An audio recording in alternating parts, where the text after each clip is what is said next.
Hey everybody, so we are back again continuing along with our season previews, and today we are up to the Carolina Hurricanes. So last season Carolina was a hot pick at the beginning of the season to be a playoff team that no one expected, and a lot of people picked them to make the playoffs. Last season it was really thought to be time for Carolina to show some serious improvement and really make a push and show that they're a franchise on the rise. They didn't do that. They were very mediocre last year. They weren't really anywhere close to the playoffs. They're just kind of one of those stuck in the middle okay teams. Obviously last year was very disappointing for the Hurricanes. And to be honest with you, I'm not expecting much or anything better this year. I think Carolina is going to be right down with the two New York teams in the Metro Division as one of the three worst teams in that division. I don't see them getting anywhere near the playoffs. I don't see where this lineup is all that much better. It's still an ongoing process in Carolina to try and get some sort of winning team on the ice, but I don't see it happening this year. I just don't think this lineup is very good. So let's take a look at the roster and see what we got here and what Carolina is working with, and there are some issues for sure. The top line, Sebastian Aho, not the one on the New York Islanders. Jordan Staal and Teuvo Teravainen. Ferland, DiGiuseppe, and Williams make up the second line. Foegele, Necas, and Svechnikov is your third line. And then Kuokkanen, Martinook, and McGinn is your fourth line. Defense pair, Slavin and Falk is your top pair. DeHaan and Hamilton, two newcomers, are your second pair. And then Fleury and Pesce is your third pair. Calvin DeHaan and Dougie Hamilton are your second pair. And Scott Darling's your starting goaltender with Peter Mrazek backing him up. Your extra forwards are McKegg and this Maenalainen kid, who I know nothing about. I've never even heard of him. And then Trevor Van Riemsdyk is your seventh defenseman. So where to begin with this team? Let's start in goal. Scott Darling was brought in after being the backup in Chicago for a few years. He was supposedly ready to be an NHL starting goaltender. He was horrendous for Carolina last year as the starter. He needs to be much, much, much better. If he's not, I think his days being a starting goaltender are probably going to be numbered to, at some point this season, he's going to be replaced. Probably with Peter Mrazek for the time being, and then maybe someone else long term. But Darling needs to have a big year this year, or he's going to go right back to being a backup, because he was horrendous last year. Peter Mrazek's coming in as the backup. He was in Detroit and then in Philadelphia at the end of last year, and now he's the backup in Carolina. He has potential to be a guy who can start games if needed. So if Darling gets off to a really bad start, you're probably going to see Mrazek in the net more and more. But overall, the goaltending situation in Carolina is not very good, and that's one of the biggest things holding this team back. Cam Ward hasn't really been the starter for a little while now, and he's now off to Chicago. He's the backup in Chicago now. He never developed really into the elite franchise goaltender that Carolina hoped he would, because he had such a strong start to his career, but it never really developed that way, much like Jimmy Howard in Detroit, although I think Howard in Detroit ended up even a little bit better than Ward did in Carolina. But he's gone now, and now it's just Darling and Mrazek, and I just don't trust that duo to win you games, really. So not off to a good start and not in good shape in net with this team. And if you're not good in goal, you're not going to make the playoffs, and you're not going to go anywhere as a franchise if you're not strong in net. Their defense isn't bad. I like their defense. Pretty young defense. It was younger with Hanifin, but they traded him for Hamilton.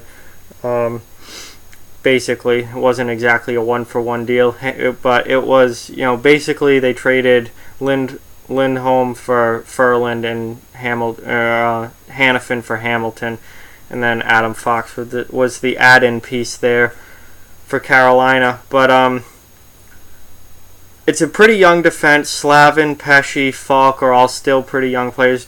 Justin Falk feels like he's been around for a decade. Feels like he's been on this team for 10 years, and he's still only 26 years old. So he's still a young guy too. DeHaan coming in from the Islanders, not a superstar, but a pretty solid defenseman. Fleury gives you a little bit of physicality on the back end. I like their defense. There's not much to complain about there. It's not an elite defense by any stretch of the imagination. It's not Tampa Bay's, but it's a pretty good group, and they have much bigger issues in their defense core at this point. Trevor Van Riemsdyk as a number 7 is absolutely fine. He could even be maybe in Fleury's spot as the 6, and then Fleury's the number 7. Either way, it doesn't really matter. They're fine there. Up front, they're missing some offense. I don't know where they're going to get goals from, really. Now, their top line, obviously, with Aho and Teravainen can score, but after that, you got to wonder where the goals are going to come from. There's a very prominent name missing from this lineup, Victor Rask, who normally would be their second-line center. He is out indefinitely after having hand surgery, so they're going to have to start the season without him, and who knows how long it's going to be before he's back. So that's a big piece of your lineup gone already. And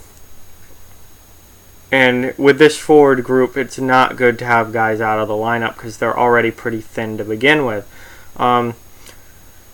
Jordan Staal has not been the player that Carolina hoped he would when they signed him to that massive 10-year contract, and he's really not produced offensively in the way that they hoped he would, or that anyone hoped he would. He's not really a number 1 center type of player, but he got forced into that role, and Carolina really made him their franchise player, which turns out, hindsight's 20/20, but that was a mistake. But Teravainen and Aho can score goals. They brought in Michael Ferland. He can be a 20-goal scorer as a power forward if he's on his game. It's going to be interesting to see how he produces playing in Carolina. He's been in Calgary his whole career up to this point.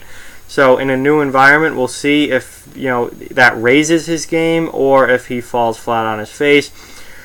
Di Giuseppe normally would not be in a top 6 spot, not even close to that. He's a guy who hasn't even been a regular in the lineup all that much over the last couple of years, but with Victor Rask out, someone's got to move into that.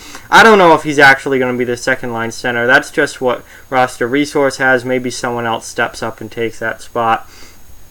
There's definitely a hole in the lineup there. And then Justin Williams, how much can you expect from somebody in his late 30s?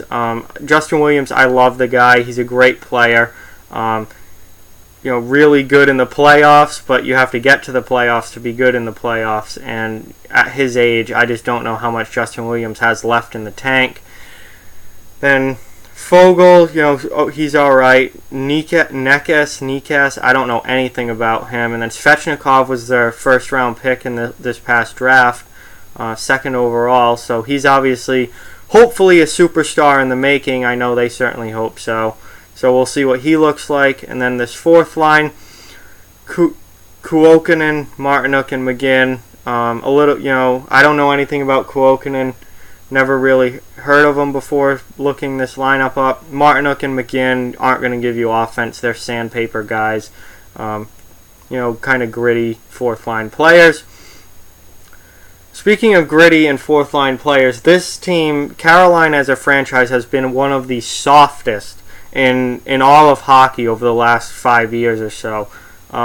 They're last in the league in fights every year, relatively zero toughness in this lineup, and they seem to be wanting to change that. And you're not going to change that overnight or in one season, but they're changing the culture a little bit here, and we've seen that with them bringing in Michael Ferland, who now without a doubt is now the toughest guy on the team, and the toughest guy that Carolina's had on their team in a number of years.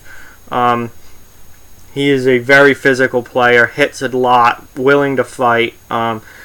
Carolina hasn't had a guy like Michael Furland in quite a while. And Martinook and McGinn on the fourth line, they're guys who don't fight a lot, but they're pretty gritty players, and they play along the wall, and they'll throw their body around at times. So, you are starting to see a little bit more sandpaper in this lineup, a little bit more grit and toughness, and that seems to be a focus of this whole organization now, is to get tougher and play, not be such pushovers in the league, because they have really been lacking in the toughness category over the last few years, and it hasn't worked. They haven't been good, so it hasn't made them any better. So it seems like with Rod Brind'Amour now coaching, there's a new group of management in there. It seems to be it's a organizational focus of theirs to get tougher, and that's good. That's good. I think it's going to make the games more exciting to watch, and they're hopefully not going to get pushed around the way that they have been in the past. And adding Michael Furland is a important step in that direction. So overall, this team is not going to the playoffs this year. This team is not going to be very good. They're going to be probably a little bit under 500, right down with New York in the Metro Division. Really no chance at the playoffs, but they're a rebuilding team, and they do have some really good young pieces here that I like a lot, so hopefully they can continue to build around those players and get better and work their way back to the playoffs in the near future. But I don't think it's going to be a very good year this year for the Carolina Hurricanes. So let me know what you think down in the comment section below. Like, comment, share, subscribe, follow on social media, check out offthewallhockey.com. All those links are down in the description. Keep spreading the word about this channel. Let's keep this thing growing. Thank you very much for watching, and I'll talk to you guys soon.